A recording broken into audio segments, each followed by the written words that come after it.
Mi nombre es Bridget y tengo 34 años. Nunca esperé quedarme viuda. Hace 3 meses perdí a Adam, mi esposo de 11 años, por un aneurisma repentino, apenas unos días después de su funeral. Me arrastré hasta la fiesta del primer cumpleaños de mi sobrino Lucas, donde mi hermana Cassandra lanzó una bomba. Anunció que Lucas era en realidad hijo de Adam, mostrando ante todos un testamento y reclamando la mitad de mi casa valorada en $800,000. Lo que ella no sabía era porque apenas podía contener la risa. Si estás viendo esto desde algún lugar donde los dramas familiares te tocan de cerca, tómate un momento para darle me gusta y suscribirte. Créeme, querrás saber cómo manejé lo que vino después. Adam y yo nos conocimos hace 12 años en una subasta benéfica a favor de niños con cáncer. Yo estaba como voluntaria, ayudando a organizar los objetos de la subasta silenciosa. Cuando él sobrepasó todas las pujas por una pintura que había estado admirando toda la noche. Era una acuarela del horizonte de Boston al atardecer, naranjas y púrpuras vibrantes que se desvanecían.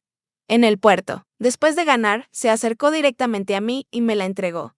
Te vi mirándola toda la noche, dijo con una sonrisa que hacía que sus ojos azules se arrugaran en las esquinas. Creo que debería quedarte a ti. Ese era Adam. Considerado, observador y generoso hasta el extremo. Me enamoré profunda y rápidamente. Salimos en nuestra primera cita la noche siguiente y fue como si nos conociéramos toda la vida. Él era abogado corporativo, brillante pero humilde, el tipo de hombre que recordaba los nombres del personal de limpieza y hacía preguntas sinceras sobre sus vidas. 8 meses después de conocernos, me propuso matrimonio en el puerto con él. Horizonte real, reflejando la pintura que nos unió. Compramos nuestra casa victoriana en Beacon Hill poco después de nuestro primer aniversario. Fue un esfuerzo financiero con un costo de $800,000, pero Adam acababa de convertirse en socio de su firma. Y yo estaba consolidando una reputación sólida como diseñadora de interiores. La casa necesitaba trabajo, pero tenía buena estructura, techos altos y un pequeño jardín en la parte trasera donde imaginaba a nuestros futuros hijos jugando. Esos hijos nunca llegaron, no por falta de intentos. Durante años planificamos, esperanzados. Luego llegaron los doctores, los exámenes, los procedimientos, 4 rondas de fertilización in vitro que agotaron nuestros ahorros y nuestro ánimo. Aún recuerdo el último intento fallido, el silencioso viaje de regreso desde la clínica. Adam alcanzó mi mano sobre la consola. Ninguno de los dos hablaba porque sabíamos que ese era el final de ese camino. Podemos seguir teniendo una vida hermosa, dijo Adam esa noche, mientras nos sentábamos en el columpio del porche. Tú y yo. Eso es suficiente. Y lo decía en serio. Poco a poco reconstruimos nuestros sueños, viajamos, nos entregamos a nuestras carreras, renovamos la casa habitación por habitación hasta convertirla en la casa de exhibición que siempre había imaginado. Adam apoyó mi negocio cuando decidí lanzar mi propia firma de diseño de interiores. Nuestra vida era plena, aunque diferente, de lo que habíamos planeado al principio. Mi hermana menor, Cassandra, siempre estuvo en la periferia de nuestra felicidad. 4 años menor que yo, con 30 años. Ella siempre había sido la hija rebelde de la familia. Mientras yo estudiaba diseño y construía un negocio, ella saltaba entre trabajos y relaciones. Nuestros padres constantemente se preocupaban por ella, lo que se traducía en excusar sus comportamientos y rescatarla repetidamente de problemas financieros. Cassandra y yo teníamos una relación complicada desde la infancia. Era indiscutiblemente hermosa, con un encanto natural que atraía a las personas. Pero siempre había una corriente de competencia de su parte. Si yo lograba algo, ella necesitaba superarme. Cuando comencé a salir con Adam, de repente le interesaron los estudiantes de derecho. Cuando compramos nuestra casa, se quejaba durante meses de su apartamento, buscando que nuestros padres la ayudaran a mejorar. Era agotador. Pero Adam me animaba a mantener la relación. Es tu única hermana, me recordaba. La familia es importante. Hace 2 años, Cassandra comenzó a salir con Taylor, un camarero que conoció mientras salía con amigos. Era atractivo de una manera ruda, con tatuajes en los brazos y una motocicleta que a nuestros padres no les gustaba. Su relación parecía volátil desde afuera, con rupturas dramáticas y reconciliaciones apasionadas. Luego vino el anuncio del embarazo en la cena de Acción de Gracias del año antes de que Adam muriera. Fue, por decirlo menos, inesperado. Cassandra nunca había mostrado interés en tener hijos. De hecho, con frecuencia comentaba que mi deseo de tenerlos era ceder a las expectativas sociales. Sin embargo, allí estaba ella, anunciando su embarazo con lágrimas teatrales y declaraciones sobre el milagro de la vida. Sentí la punzada familiar de los celos. Después de todas nuestras luchas, todo nuestro dolor, Cassandra había logrado accidentalmente lo que nosotros habíamos deseado desesperadamente, pero reprimí esos sentimientos. Estaba genuinamente feliz por ella y decidida a ser la mejor tía posible para su hijo. Lucas nació sano, con 8 libras y 4 onzas. Estuve en el hospital con flores y una manta hecha a mano que había pasado meses tejiendo. Cassandra parecía abrumada por la maternidad desde el principio, llamándome a menudo, entre lágrimas por el cólico de Lucas o su agotamiento. Intervine tanto como pude, a veces cuidando a Lucas durante la noche para que ella pudiera dormir. Adam estuvo menos involucrado con Lucas que yo. En retrospectiva, pensé que, debido a nuestras propias luchas de infertilidad, tal vez le resultaba doloroso vincularse con un bebé que no era nuestro. Siempre fue amable cuando Cassandra traía a Lucas, pero mantenía cierta distancia que en ese momento nunca cuestioné. Luego llegó esa terrible mañana de martes. Adam se quejó de un dolor de cabeza antes de salir al trabajo. Le sugerí que se quedara en casa, pero tenía una reunión importante con un cliente. Solo es una migraña, insistió, besándome para despedirse. Te llamaré después de la reunión. Esa llamada nunca llegó. En cambio, recibí una del hospital. Para cuando llegué, él ya se había ido. Aneurisma cerebral, dijeron. No se pudo hacer nada. Tenía 36 años, los días siguientes pasaron como un torbellino de preparativos y dolor. Cassandra estuvo extrañamente ausente la mayor parte del tiempo, enviando mensajes diciendo que Lucas estaba enfermo o que no podía encontrar niñera. Cuando apareció en el funeral, se quedó poco tiempo, manteniéndose reservada, y se fue antes de la recepción. Estaba demasiado entumecida por el dolor para darle mucha importancia en ese momento. Una semana después de enterrar a Adam, llegó el primer cumpleaños de Lucas. Lo último que quería era asistir a una fiesta infantil, pero las obligaciones familiares me llamaban. Adam querría que fueras, insistió mi madre en una de sus llamadas diarias. Él siempre decía, la familia es lo primero. Así que me encontré conduciendo hacia la pequeña casa alquilada de Cassandra en una zona menos deseable de la ciudad. Un regalo envuelto en el asiento del pasajero y ojeras que ningún corrector podía ocultar. Apenas había dormido desde que Adam murió, pasando noches mirando su lado vacío de la cama, buscando un calor que ya no estaba. Me estacioné detrás de una fila de autos y respiré profundo varias veces antes de tomar el regalo y entrar. Nadie debería fingir felicidad tan pronto después de perder a su esposo, pensé. Pero puse una sonrisa falsa y toqué la puerta. La amiga de Cassandra, Jenna, la abrió. Sus ojos se abrieron un poco al verme. Oh, Bridget, llegaste, dijo con voz extrañamente tensa. Miró por encima del hombro antes de hacerse a un lado. Entra. Todos están en el patio trasero. La pequeña casa estaba decorada con globos y serpentinas azules. Un cartel decía: ¡Feliz primer cumpleaños! Lucas se extendía a lo largo de la pared de la sala. Noté a un grupo de personas que no reconocí amontonadas en la cocina, susurrando. Se quedaron en silencio al pasar, sus miradas siguiendo mis pasos. En el patio trasero, más invitados estaban en pequeños grupos, con vasos de plástico en mano. Vi a mis padres sentados incómodos en una mesa de picnic, visiblemente incómodos. Mi padre se levantó al verme, aliviado. Bridget, dijo abrazándome, no estábamos seguros de que vinieras. Por supuesto que vine, respondí, dejando el regalo en la mesa designada, ¿dónde está el cumpleañero? Con Cassandra, dijo mi madre, sin mirarme directamente a los ojos. Deberían salir pronto para el pastel. Me mezclé torpemente, aceptando condolencias y esquivando preguntas sobre cómo me estaba recuperando. Todos parecían nerviosos. Las conversaciones se interrumpían abruptamente cuando me acercaba. Lo atribuí a que la gente no sabía cómo comportarse ante una viuda reciente, después de 30 minutos incómodos. Cassandra salió de la casa con Lucas en la cadera. Llevaba un vestido nuevo que nunca había visto, con el cabello recién iluminado. Lucas lucía adorable con una camisetita botonada y una pajarita. Sus regordetas piernas pateaban emocionadas por toda la tensión. Cassandra apenas me reconoció. Mientras colocaba a Lucas en su silla alta, parecía llena de energía, casi eufórica, moviéndose por el jardín con una confianza inusual. Tocó una cuchara de plástico contra su vaso, llamando la atención de todos. Gracias a todos por venir a celebrar el día especial de Lucas, comenzó. Su voz se extendió por el jardín. Este último año ha estado lleno de sorpresas y desafíos. Como muchos saben, los invitados se miraron entre sí. Mi madre de repente se interesó mucho en sus zapatos. He estado guardando un secreto, continuó Cassandra, poniendo una mano sobre la cabeza de Lucas, uno que ya no puedo ocultar. Especialmente después de los eventos recientes. Un escalofrío recorrió mi columna. Algo estaba muy mal. Lucas no es hijo de Taylor, me anunció, buscando mis ojos a lo lejos. Es hijo de Adam. El mundo pareció detenerse. Escuché jadeos a mi alrededor, sentí a mi padre tensarse a mi lado, pero todo era ruido de fondo frente al estruendo en mis oídos. Bridget. Tu esposo y yo tuvimos un breve affaire hace 2 años. Continuó Cassandra con voz firme y ensayada. Fue un error, un momento de debilidad para ambos. Nunca quisimos herir a nadie, pero estas cosas pasan. Me quedé paralizada, incapaz de procesar lo que escuchaba. Mi hermana estaba afirmando que había dormido con mi esposo, que su hijo, el sobrino al que había cuidado con amor, era en realidad hijo de Adam. Era tan absurdo que casi me reí en voz alta. Cassandra no había terminado. Metió la mano en su bolso y sacó un documento doblado. Adam sabía la verdad sobre Lucas. Antes de morir.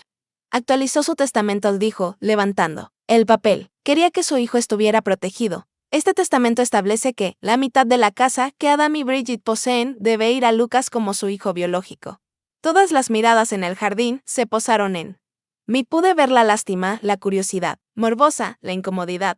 Mis padres ludían afectados. Mi padre medio de pie, como dudando si intervenir, y entonces, para sorpresa de todos, incluida la mía, sentí una sonrisa asomarse en mis labios. No era una sonrisa feliz, sino esa que Serge cuando algo es tan ridículamente falso que se vuelve casi cómico. Presioné los labios para contener la risa inapropiada que burbujeaba dentro de mí. Ya veo, dije finalmente, con voz calmada y firme. ¿Puedo ver ese testamento, Cassandra? Su expresión confiada vaciló un poco. Claramente no esperaba esta reacción. Lentamente, se acercó y me entregó el documento, una página mecanografiada con lo que parecía ser la firma de Adam al final. Lo revisé rápidamente, notando inmediatamente inconsistencias. El lenguaje formal estaba mal, nada parecido a los documentos legales que había visto traer a Adam a casa. Y la firma, aunque similar, era claramente falsificada. El trazo, que conecta la A con la D, estaba mal. El remate final demasiado pronunciado. Doblé cuidadosamente el papel y se lo devolví. Gracias por compartir esto conmigo. Creo que debo irme ahora. ¿Eso es todo?, preguntó Cassandra, con confusión en la voz. No voy a decir nada más. No ahora, respondí tranquilamente. Recogiendo mi bolso, hoy es el día de Lucas. Podemos hablar de esto en privado. Más tarde, me despedí de mis padres, aún en shock, prometiéndoles llamar pronto.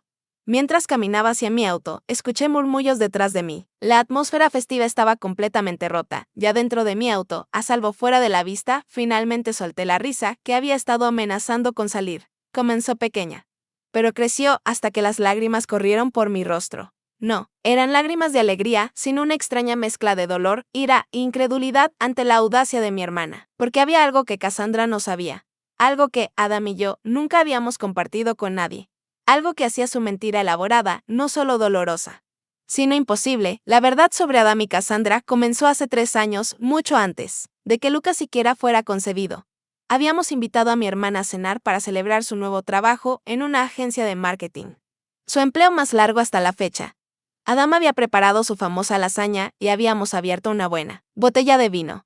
Fue una velada agradable hasta que me excusé para atender una llamada de trabajo de un cliente con una emergencia de diseño. La llamada duró más de lo esperado, casi 20 minutos, guiando a un cliente adinerado sobre cómo colgar obras de arte. Cuando regresé al comedor, el ambiente había cambiado.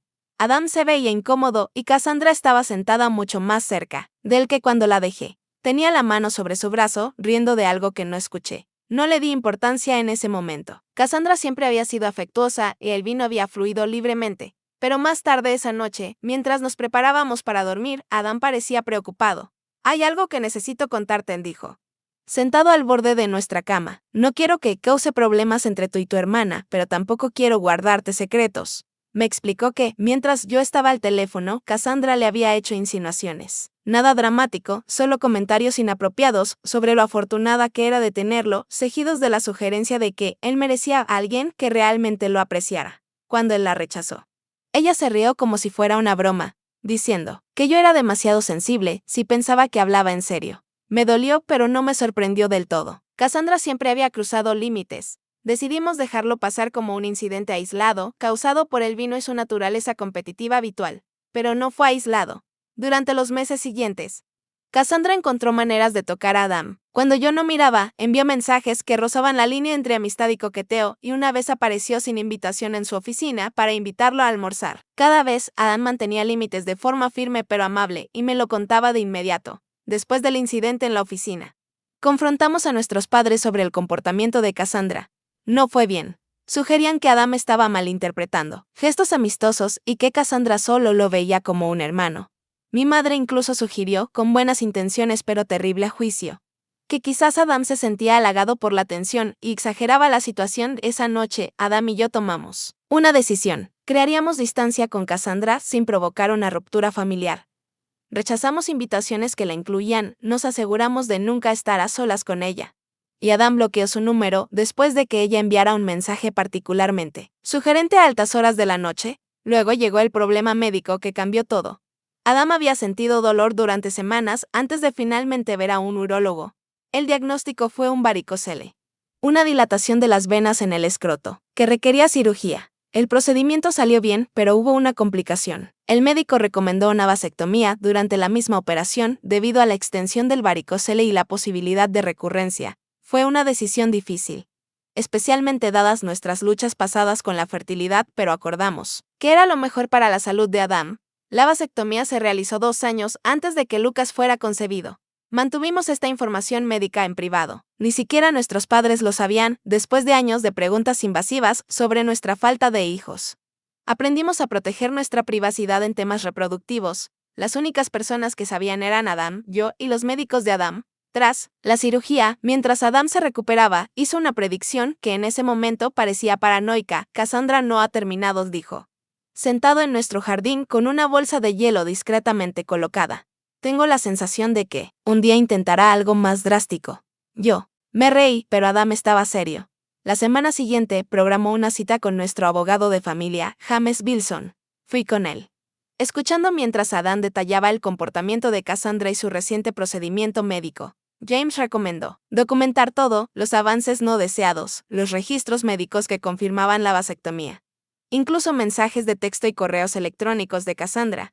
Nunca sabes que podría ser relevante, aconsejó James.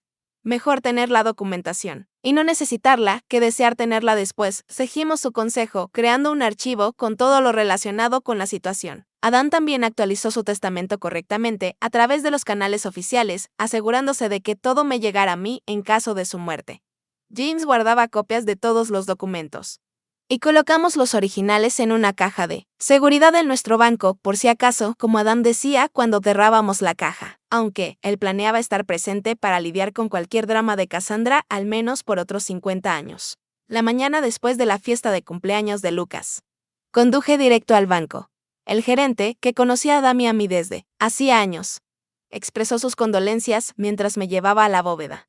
Me senté sola en la pequeña sala de vista y abrí la caja que Adam y yo habíamos llenado con lo que él bromeaba llamar nuestro kit de preparación para desastres. Dentro estaba exactamente lo que necesitaba, el testamento legítimo de Adam, notariado y ejecutado correctamente, dejándome todo a mí. Los registros médicos que detallaban su vasectomía 2 años antes de la concepción de Lucas, haciéndolo biológicamente imposible como padre. Un diario que Adam había mantenido, documentando cada interacción inapropiada con Cassandra, incluyendo fechas, horas y citas exactas, copias impresas de mensajes de texto que ella le había enviado, una carta de nuestro abogado confirmando que había sido testigo del testamento legítimo de Adam y que estaba disponible para verificar su autenticidad, y en el fondo de la caja, un sobresellado con mi nombre escrito en la letra familiar de Adam. Con dedos temblorosos lo abrí y comencé a leer: mi querida Bridget, si estás leyendo esto, algo me ha pasado y has necesitado acceder a estos documentos. Espero que sea dentro de muchos años, cuando seamos viejos y canosos y las payasadas de Cassandra sean solo un recuerdo lejano del que podamos reírnos. Pero si no es así, si lo peor ha ocurrido y ella ha intentado lastimarte en mi ausencia, por favor sabe que intenté prepararme para todas las posibilidades. Usa estos documentos para protegerte. Sé cuánto valoras a la familia, cuán leal eres con quienes amas, pero mereces estar protegida de aquellos que intentarían aprovecharse de ese hermoso corazón tuyo. Te amo más allá de las palabras, más allá del tiempo. Pase lo que pase. Recuerda eso. Adam, las lágrimas corrían por mi rostro mientras leía sus palabras, sintiendo su amor y protección alcanzándome, incluso después de la muerte. Mi esposo práctico y considerado había previsto esto. Tal vez no el escenario específico, pero sí la posibilidad de que Cassandra intentara usar su muerte a su favor. Guardé cuidadosamente todo en la caja, excepto lo que necesitaba, copias de los registros médicos, el testamento legítimo y entradas seleccionadas del diario. Luego llamé a James Bilson y programé una cita para esa misma tarde. La oficina legal de James Wilson estaba en una casa antigua y convertida en el centro de Boston. Un lugar que emanaba dinero antiguo y discreción. Solo había estado allí unas pocas veces con Adam, pero la recepcionista me reconoció de inmediato, suavizando su expresión con simpatía. Señora Preston, dijo, levantándose para saludarme. El señor Wilson la está esperando. Por favor, acepté mis condolencias por su pérdida. James tenía unos 60 años. Cabello plateado y gafas de lectura en la punta de la nariz. Había sido mentor de Adam cuando él se unió a la firma y mantuvieron una amistad cercana, incluso después de que Adam cambiara de práctica. Se levantó cuando entré y se acercó a su escritorio para abrazarme brevemente. Bridget, dijo. Señalándome que tomara asiento, me devastó escuchar. Sobre Adam, era uno de los buenos. Lo eran, concordé, con la voz un poco entrecortada. Y parece que también tenía razón sobre prepararnos para lo peor con mi hermana. Le expliqué lo ocurrido en la fiesta de cumpleaños, mostrándole el testamento falso que Cassandra había presentado. James lo examinó con una expresión cada vez más preocupada. Esto es una falsificación bastante meter, dijo finalmente, el lenguaje está completamente equivocado, y la firma, aunque similar, nunca resistiría un análisis experto. Pero el hecho de que haya creado esto es profundamente inquietante. Le mostré los documentos de la caja de seguridad, los registros médicos que confirmaban la vasectomía de Adam, el testamento legítimo y el diario donde Adam documentaba el comportamiento de Cassandra a lo largo de los años. Adam no escatimaba en detalles, dijo James mientras revisaba el material. Estos registros médicos por sí solos refutan su reclamo sobre la paternidad de Lucas. La vasectomía se realizó 2 años antes de la concepción del niño. Biológicamente es imposible que Adam sea el padre. ¿Qué debo hacer?, pregunté. No quiero humillarla públicamente, pero no puedo permitir que se lleve la mitad de nuestra casa con una mentira. James se recostó en su silla, pensativo. Primero, necesitamos más información. Recomiendo contratar a un investigador privado para que indague la situación actual de Cassandra. Probablemente haya una motivación más allá de la simple crueldad. Rara vez alguien intenta un fraude de esta naturaleza sin presiones financieras. Recomendó a Frank Delaney, un exdetective de policía que ahora trabajaba como investigador privado. Frecuentemente en casos para la firma, estuve de acuerdo y James hizo la llamada inmediatamente, explicando la situación en términos generales. Frank llegó 1 hora después, un hombre robusto con acento de Boston y actitud directa. Tomó notas detalladas mientras le explicaba la situación, haciendo preguntas puntuales sobre el historial de relaciones de Cassandra, su empleo y situación financiera. Me di cuenta de lo poco que sabía sobre las circunstancias actuales de mi hermana. Nos habíamos distanciado desde el nacimiento de Lucas, y mis intentos de involucrarme como tía eran a menudo rechazados o dados por sentados. Necesitaré unos días, dijo Frank cuando terminé. Mi enfoque preliminar será su situación financiera y su relación con el padre biológico del niño. ¿Puede contarme algo más sobre él? Le compartí lo poco que sabía sobre Taylor, el camarero con quien Cassandra salía cuando quedó embarazada. Solo lo había conocido un par de veces y parecía poco interesado en las reuniones familiares. Según supe, cegían juntos, pero ella rara vez lo mencionaba ya. Le comenté que no estuvo en la fiesta ayer, lo que me parecía extraño, siendo el padre del cumpleañero. Frank asintió anotando. Es un buen punto de partida.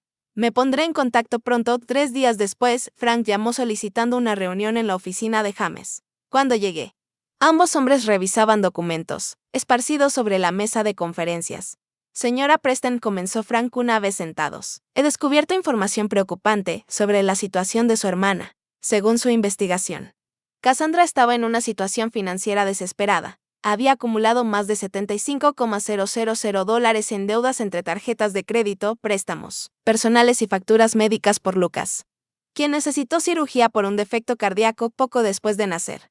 Su puntaje crediticio era pésimo y había sido rechazada para 3 préstamos adicionales en el último mes. También enfrenta un desalojo, continuó Frank, deslizando un documento por la mesa. Esta es una copia del aviso que su casero presentó la semana pasada. Tiene hasta fin de mes para pagar 4 meses de alquiler atrasado o desalojar la propiedad. En cuanto a Taylor, aparentemente abandonó a Cassandra y a Lucas poco después del nacimiento, mudándose a Seattle con una nueva novia. Pagaba una manutención mínima, apenas $200 al mes. Y de forma irregular también encontré esto, dijo Frank, mostrando impresiones de mensajes de texto. Ella ha estado contándole a sus amigas sobre sus planes para reclamar parte de su casa desde hace semanas. Son mensajes entre ella y una amiga llamada Jenna. Reconocí el nombre como la mujer que abrió la puerta en la fiesta. Los mensajes eran contundentes. La muerte de Adam es terrible, pero quizá por fin sea mi oportunidad para obtener lo que merezco. Esa casa vale al menos 800 Kelvin ahora. Si juego bien mis cartas. Tendré un buen colchón para Lucas y para mí. El testamento está casi listo. Mi amigo Dave es bueno con Photoshop y encontró en línea una muestra de la firma de Adam de una subasta benéfica. Parece totalmente legítima. Bridget siempre ha sido la hija ejemplar. Ya es hora de que yo reciba mi parte. Ella tuvo 11 años con un gran hombre. Lo mínimo que puede hacer es compartir la riqueza ahora que él se ha ido, sentí náuseas al leer la frialdad calculada de las palabras de mi hermana. Esto no era solo oportunismo. Era un fraude premeditado diseñado para aprovecharse de mi dolor. Hay más, dijo Frank con suavidad. Hice una verificación de antecedentes sobre Taylor Martin. El padre biológico. Tiene antecedentes de cargos por violencia doméstica en una relación anterior y actualmente tiene una orden de arresto por manutención infantil impaga de otro hijo en New Hampshire. No es alguien que querrías cerca de tú. Sobrino, me quedé en silencio, tratando de asimilarlo todo. Mi hermana no solo estaba desesperada, estaba dispuesta a destruir la reputación de Adam y nuestro matrimonio para resolver sus problemas financieros, y su elección de pareja había puesto a Lucas en una situación potencialmente peligrosa. ¿Qué hago con todo esto?, pregunté, mirando a James y Frank. No puedo exponer todo esto públicamente. Lucas es inocente en todo esto. Sigue siendo mi sobrino. James se quitó las gafas y se frotó el puente de la nariz. Tienes varias opciones, Bridget. Podemos presentar cargos contra Cassandra por intento de fraude y falsificación, lo que probablemente le acarrearía sanciones penales, posiblemente incluso tiempo en prisión. Dado el monto de dinero involucrado, continuó, viendo mi angustia, podemos manejar esto de forma privada, confrontarla con las pruebas, exigirle que retire sus reclamos y posiblemente llegar a un acuerdo que proteja tanto a ti como al niño. Salí de la reunión con el corazón pesado y una carpeta llena de evidencias. Esa misma noche llamé a mi terapeuta, la doctora Laurel Chen, a quien había estado viendo desde la muerte de Adam, y programé una sesión de emergencia en su oficina tranquila, llena de plantas. Le conté toda la situación de estoy tan enojada, que apenas puedo pensar con claridad, admití, pero Lucas es solo un bebé. Nada de esto es culpa de él. Y a pesar de todo, Cassandra sigue siendo mi hermana. La doctora Chen escuchó atentamente, haciendo preguntas ocasionales sobre mi relación con Cassandra a lo largo de nuestras vidas. Parece que este patrón de competencia y manipulación ha existido desde la infancia, lo observó. La situación actual es una escalada, no una anomalía. ¿Qué harías tú?, pregunté desesperadamente. No puedo decirte qué decisión tomar, respondió. Pero sí puedo decirte que la compasión no significa permitir que te victimicen. Puedes ser amable y al mismo tiempo establecer límites firmes y consecuencias. Después de mucha reflexión, decidí un plan de acción. Confrontaría a Cassandra en privado con todas las pruebas, ofreciéndole una elección: enfrentar posibles consecuencias legales por su fraude o aceptar un compromiso que garantizara el bienestar de Lucas y su responsabilidad. Con renovada determinación, llamé a Cassandra a la mañana siguiente. Necesitamos hablar sobre el testamento, le dije cuando contestó. ¿Puedes venir a mi casa mañana por la tarde? Solo tú, no Lucas. Sabía que cambiarías de opinión, respondió.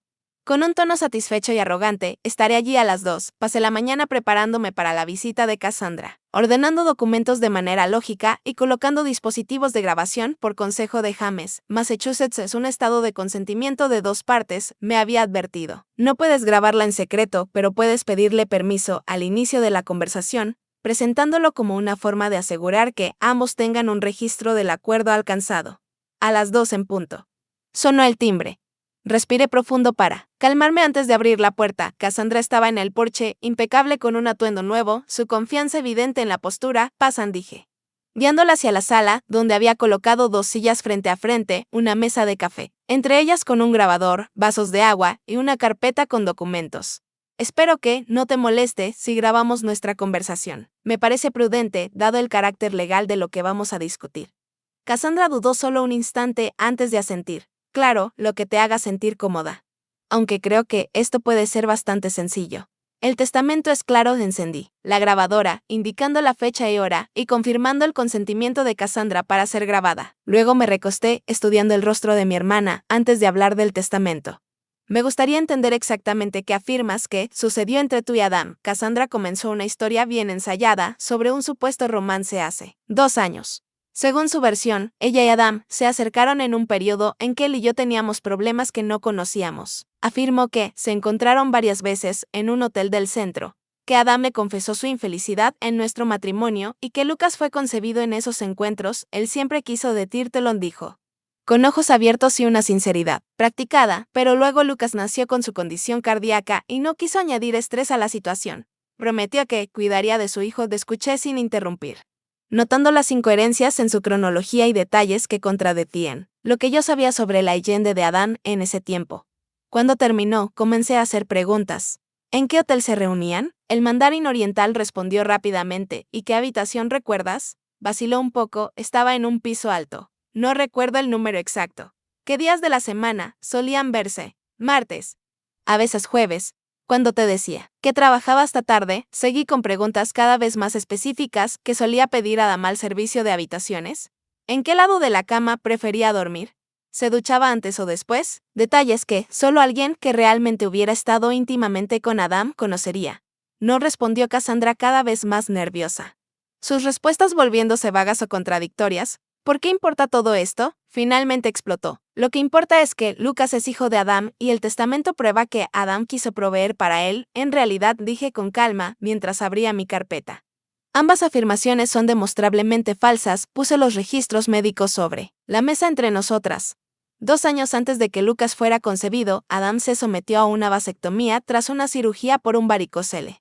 Fue completamente exitosa, confirmada por pruebas posteriores. Era físicamente imposible que pudiera engendrar un hijo. Después de ese procedimiento, el rostro de Cassandra palideció.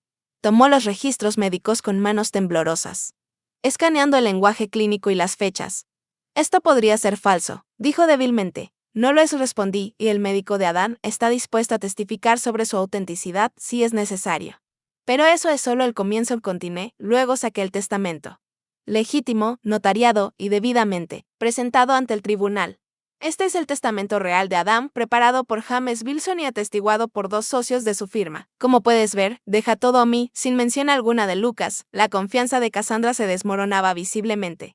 Pero intentó resistir. Debe haberlo cambiado después de que este fue redactado. El testamento que tengo es más reciente. El testamento que tienes, dije con tono uniforme, es una falsificación. Mala, además. James ya identificó múltiples inconsistencias legales en el lenguaje y la firma es claramente falsa. Crear un testamento fraudulento es un delito grave en Massachusetts.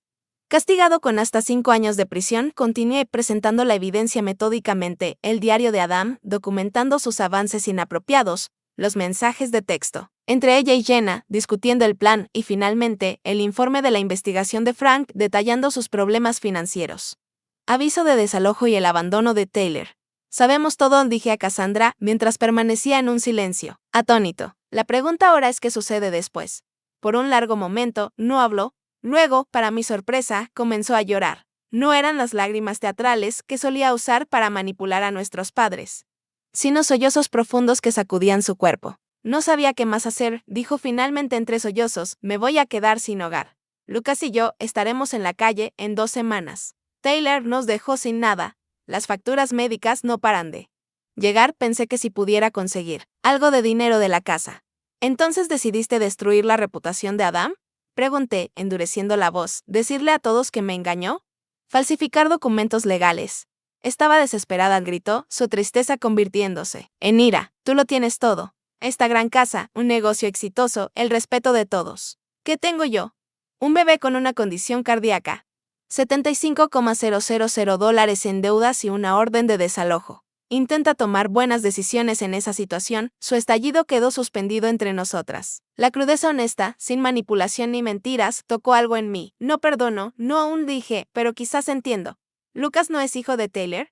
Pregunté con más suavidad. Ella sintió, secándose los ojos. Sí, Adam nunca me tocó así. Lo intenté con él hace años, pero siempre me rechazó de inmediato. Era molesto lo leal que era contigo. El testamento. Mi amigo Dave me ayudó a crearlo. Él es diseñador gráfico y pensó que sería fácil falsificar una firma. Quería usarlo para presionarte y que me dieras dinero. Nunca pensé que lo investigarías tan a fondo. Apagué la grabadora y me recosté, considerando mi próximo paso. Cassandra me observaba nerviosa. Claramente esperando lo peor. Puedo presentar cargos, dije finalmente. Lo que hiciste es ilegal, sin contar que fue cruel y calculado. Ella sintió con tristeza. Lo sé, pero eso lastimaría a Lucas, continuó. Y a pesar de todo, él es mi sobrino. Lo amo. Me incliné hacia adelante, asegurándome de que me mirara directamente. Esto es lo que va a pasar. Vas a contarle a todos la verdad. que mentiste sobre la aventura, que Lucas no es hijo de Adam, y que falsificaste el testamento. Vas a disculparte públicamente conmigo y con la memoria de Adam. ¿Y luego qué?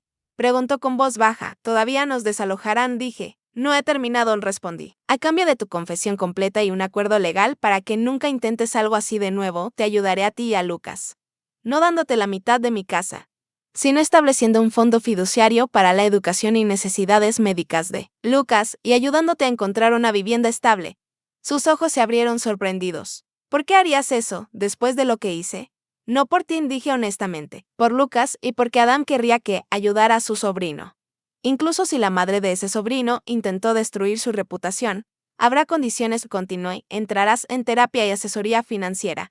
Mantendrás un empleo estable. Me permitirá ser parte de la vida de Lucas para asegurar que esté bien cuidado. Si violas alguna de estas condiciones, la ayuda se detendrá inmediatamente. Cassandra guardó silencio por un largo momento, procesando todo. No merezco tu ayuda, dijo finalmente. No. No la mereces, concordé, pero Lucas merece un hogar estable y atención médica. Y yo merezco que la memoria de mi esposo permanezca intacta. Esta solución nos da lo que ambos necesitamos. Después de discutir más detalles, Cassandra aceptó mis términos. Nos reuniríamos con James al día siguiente para formalizar el acuerdo y ella haría su confesión pública en una cena familiar el fin de semana siguiente. Cuando la acompañé a la puerta, se detuvo. De verdad lo siento, Bridget, te he tenido celos toda mi vida. Todo siempre parecía salirte tan fácil, nada en mi vida ha sido fácil, respondí, simplemente nunca te molestaste en mirar más allá de la superficie, quizás sea hora de que empieces a hacerlo. La cena familiar que organicé para el sábado por la noche fue tensa desde el principio. Mis padres llegaron temprano, mi madre trayendo su lasaña característica como ofrenda de paz. No sé de qué se trata esto, dijo, mientras ponía el platillo en mi cocina. Pero Cassandra nos ha estado llamando llorando, diciendo que la estás obligando a venir a algún tipo de reunión familiar. Espera que estén todos, respondí, sirviéndole una copa de vino. Esto necesita ser discutido con todos presentes. A las 7, estábamos todos sentados alrededor de la mesa del comedor. Mis padres, Cassandra, sin Lucas, que estaba con una niñera. Y yo. James me había aconsejado grabar esta conversación también, y un pequeño grabador estaba en el centro de la mesa. Gracias a todos por venir, comencé, después de explicar la grabación. Le he pedido a Cassandra que comparta información importante con ustedes. Cassandra, mi hermana, lucía pálida e incómoda, sin rastro de su habitual confianza. Miraba fijamente su plato mientras hablaba. Mentí sobre que Lucas fuera hijo de Adam, dijo, apenas en un susurro. Adam y yo nunca tuvimos un romance. Lucas es hijo de Taylor y yo falsifiqué el testamento que mostré en la fiesta de cumpleaños. Mis padres la miraban atónitos. ¿Pero por qué harías algo así?, preguntó mi padre. ¿Tienes idea del daño que esa acusación le hizo a tu hermana, a la reputación de Adam? Cassandra explicó su desesperada situación financiera, su voz ganando fuerza, mientras detallaba las crecientes deudas, el abandono de Taylor y la orden de desalojo. Mientras hablaba, vi cómo la expresión de mi madre cambiaba de sorpresa a simpatía. Ay, querida, dijo cuando Cassandra terminó. ¿Por qué no viniste a pedirnos ayuda? No necesitabas inventar mentiras tan terribles. ¿Me habrías dado $400,000?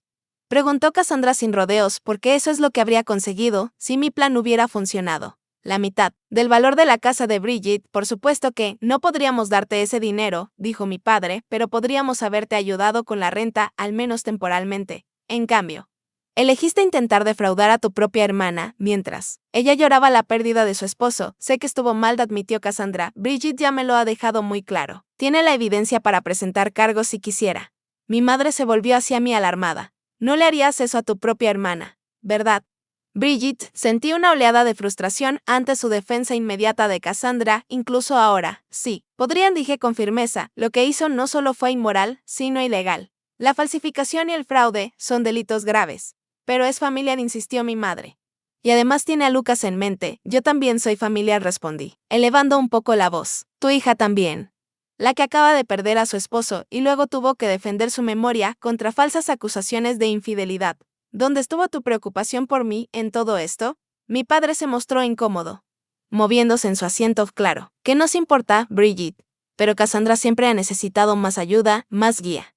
¿Y de quién es la culpa?, pregunté. Ustedes la han rescatado de sus malas decisiones toda su vida. Quizás si la hubieran dejado enfrentar las consecuencias de vez en cuando, no habría escalado a comportamientos criminales. Mi madre jadeó. Eso no es justo. Bridget, Siempre las hemos tratado por igual. Sorprendentemente, Cassandra negó con la cabeza. No, mamá, no lo han hecho. Bridget tiene razón. Siempre encontraron excusas para mí. Siempre arreglaron mis errores. Eso no me ayudó. Solo me hizo pensar que podía hacer lo que quisiera sin consecuencias. Mis padres quedaron atónitos ante esa confesión. Quizá por primera vez Cassandra asumía responsabilidad en lugar de culpar a otros. ¿Y ahora qué pasa?, preguntó mi padre, mirándonos. ¿Va Cassandra a ir a la cárcel? No, dije. He decidido no presentar cargos bajo ciertas condiciones. Expliqué el acuerdo que Cassandra y yo habíamos alcanzado con la ayuda de James, el fondo fiduciario para Lucas. La terapia y asesoría financiera y la condición de empleo estable es muy generoso, dijo mi padre aliviado, especialmente después de lo que hizo. Es más que generoso, asintió Cassandra en voz baja, es más de lo que merezco. Bueno, dijo mi madre con una sonrisa, todo está saliendo para bien. Cassandra se disculpó. Bridget ayuda con Lucas y podemos dejar atrás este asunto desagradable. No es tan simple, mamá, dije con firmeza, aquí se rompió la confianza. La sanación tomará tiempo. Si es que ocurre. Y deben establecerse límites de ahora en adelante. ¿Qué tipo de límites?, preguntó preocupada. Por un lado, necesito que ustedes dejen de permitir el comportamiento de Cassandra. No más rescates. No más excusas. Ella necesita aprender a valerse por sí misma con el apoyo adecuado que no perpetúe su dependencia. Mi padre asintió lentamente. Eso parece razonable. Necesito que respeten que mi relación con Cassandra será diferente ahora. Estaré involucrada en la vida de Lucas porque lo amo y quiero lo mejor para él. Pero Cassandra y yo no estaremos tan unidas como antes. Al menos no por mucho tiempo. Mi madre parecía angustiada. Pero somos familia. Debemos mantenernos unidos, especialmente ahora. Ser familia no significa tolerar el abuso. Mamá, dije con suavidad, lo que hizo Cassandra fue abusivo. Intentó usar mi dolor para manipularme, para aprovecharse de mí en mi momento más vulnerable. Eso tiene consecuencias, incluso dentro de la familia. El resto de la cena fue tranquilo, con mis padres procesando esta nueva realidad. Cuando se fueron, mi padre me abrazó fuerte, susurrando, estoy orgulloso de ti, Bridget. Adán también lo estaría. Mi madre también me abrazó, pero sus ojos ya estaban tristes, lamentando la dinámica familiar idealizada que siempre había fingido que teníamos. Cassandra fue la última en irse. En la puerta, vaciló. De verdad lo siento, dijo de nuevo, no solo por el testamento y las mentiras, sino por todo. Por años de competencia y celos. Por no ser la hermana que merecías. Lo sé, respondí, y espero que la terapia te ayude a entender por qué tomaste esas decisiones. Lucas merece a una madre emocionalmente sana y honesta. ¿Crees que alguna vez me perdonarás?, preguntó. Considere la pregunta con cuidado. No lo sé, respondí con sinceridad, pero estoy dispuesta a ver a dónde nos lleva este nuevo camino. Por Lucas, y quizá algún día también por nosotras. El viaje a casa con mis padres fue silencioso, cada uno perdido en sus propios pensamientos. Sabía una cosa con certeza, nuestra familia nunca sería la misma, pero quizá con el tiempo podría ser algo más saludable, construido sobre la honestidad en lugar de la ilusión. Un año después de la muerte de Adam, estaba en nuestro jardín, viendo los bulbos de primavera asomar por la tierra. Los narcisos que Adam había plantado el otoño anterior florecían en una explosión de amarillo contra el césped recién verde. Sentí una punzada agridulce al verlos, sabiendo que él los puso con la esperanza de verlos florecer. Tanto había cambiado en ese año. El fondo fiduciario para Lucas se había establecido y ya ayudaba con sus necesidades médicas continuas. Su condición cardíaca, aunque requería monitoreo, respondía bien al tratamiento y él crecía como un niño alegre y curioso. Cassandra había sorprendido a todos al cumplir realmente con las condiciones de nuestro acuerdo. 6 meses de terapia la ayudaron a reconocer patrones de conducta que venían de la infancia. La constante necesidad de competir conmigo y la autodestrucción que marcó muchas de sus decisiones. Había conseguido un empleo estable como gerente de oficina en una clínica dental, un trabajo que le brindaba estabilidad y beneficios.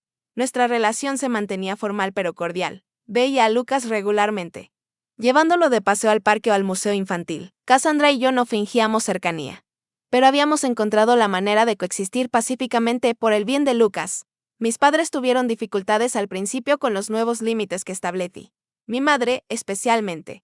Le costó aceptar que sus hijas no tendrían la relación cercana que siempre imaginó, pero con el tiempo también se ajustaron, aprendiendo a apoyar a Cassandra sin fomentar su dependencia. En cuanto a mí, el grupo de apoyo para el duelo al que me uní. Poco después de la muerte de Adam, se convirtió en un salvavidas. Dos extraños unidos por la pérdida se volvieron amigos que se entendían de maneras que incluso la familia y amigos bien intencionados no podían. Nos reuníamos semanalmente para compartir nuestros caminos en el duelo, celebrar pequeñas victorias y apoyarnos en los inevitables retrocesos. 3 meses después de la confrontación con Cassandra, había establecido la Fundación Adam Presten para la Educación Legal, que ofrece becas a estudiantes de entornos desfavorecidos interesados en el derecho corporativo. Me dio un propósito ver cómo el legado de Adam continuaba en las carreras de jóvenes abogados idealistas que de otro modo nunca habrían tenido la oportunidad de ingresar a la profesión. Viejos amigos se habían hecho presentes de formas que nunca habría anticipado. Los socios de Adam en el bufete me consultaban regularmente, invitándome a cenas y eventos, asegurándose de que no estuviera aislada en mi duelo. Mi compañera de universidad, Sara, viajaba desde Chicago cada mes solo para pasar fines de semana conmigo, a veces sin hacer más que ver películas y pedir comida para llevar.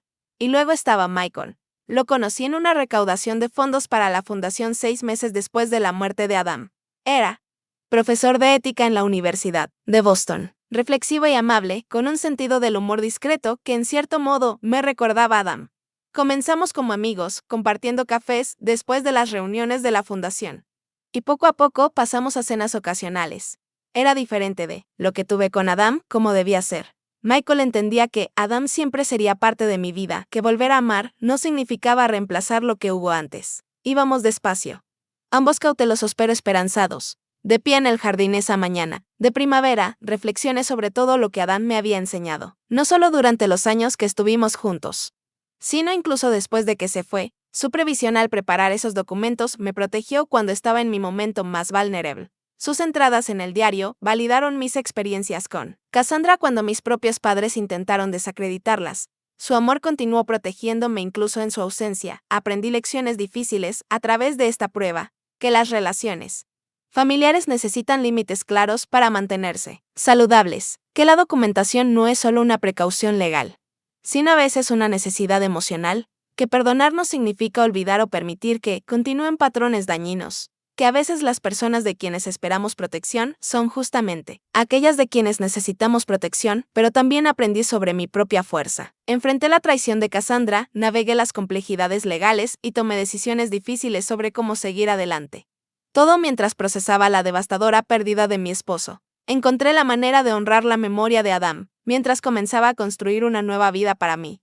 Los narcisos se mecían con la brisa de primavera, resilientes después del largo invierno. Pensé en cómo el duelo es igual, no una línea recta, sino una serie de estaciones, cada una con sus propios desafíos y bellezas inesperadas. No era la misma persona que antes de la muerte de Adam.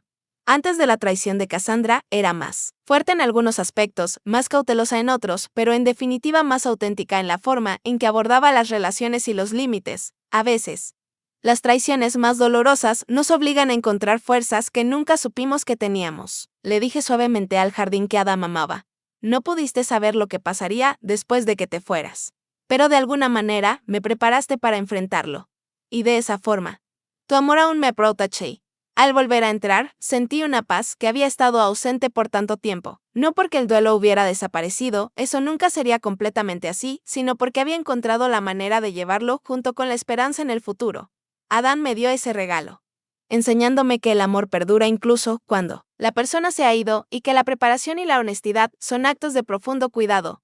Si hay algo que compartiría con cualquiera que enfrente una traición dentro de su familia, es esto: protégete con documentación y límites. Las personas que realmente te aman respetarán esos límites y quienes no, nunca fueron seguros para ti desde el principio. ¿Alguna vez has tenido que establecer límites difíciles con miembros de tu familia? ¿Cómo navegaste esas conversaciones dolorosas? Comparte tus experiencias en los comentarios abajo y no olvides dar me gusta y suscribirte si esta historia te resonó. Tu apoyo me ayuda a seguir compartiendo estas lecciones de vida difíciles pero importantes. Gracias por escuchar. Y recuerda que la sanación no es lineal, pero siempre es posible.